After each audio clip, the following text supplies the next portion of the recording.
Nagbabalik po sa ating mga balita, mga kadete ng Philippine National Police Academy nagdiwang sa Araw ng Mga Puso. Alamin natin ang buong detalye sa report ng aming kasamang si Jade Miguel.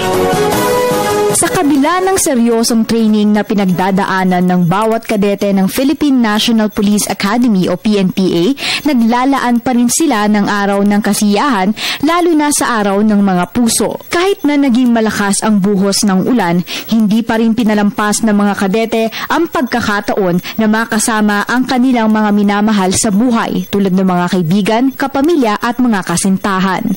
Tuwing sasapit ang Valentine's Day, naging tradisyon na para sa PNPA ang magsagawa ng Valentine's Hop kung saan isinasama nila ang kanilang mga mahal sa buhay. Mahigit kumulang 600 kadete ang nagtipon-tipon sa naturang kasiyahan na minsan lang mangyari sa isang taon. Kaya naman ang iba, nilubos-lubos na ang kakaunting panahon para makasama ang kanilang mga minamahal. Isa sa kanila, 6 na taon nang magkasintahan sa kabila ng kawalan ng komunikasyon at layo ng distansya sa isa't isa.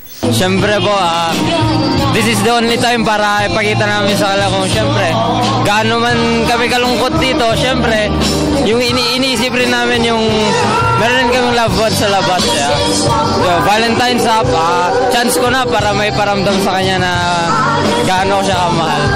I'm proud to say na 6 years na kami, and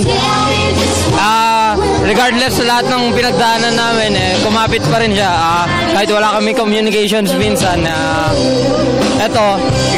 kumapit pa rin, kaya I'm so proud of having her. Ayon naman kay Police Chief Inspector Richie Yatar, mahalagang parte sa buhay ng isang kadete ang magkaroon ng ganitong klase ng salo-salo. Tulad ng isang normal na tao sa labas, ang ating mga kadete ay tao rin. So, ito yung human side ng pagiging kadete nila.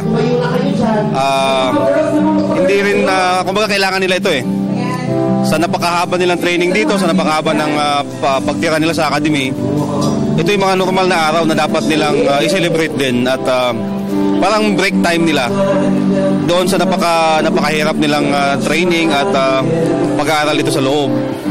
At ito rin yung paraan na may pakita nila sa mga mahal nila sa buhay na nagdiriwang din sila ng araw ng mga puso. Para sa Telebisyon ng Bayan, Jade Miguel.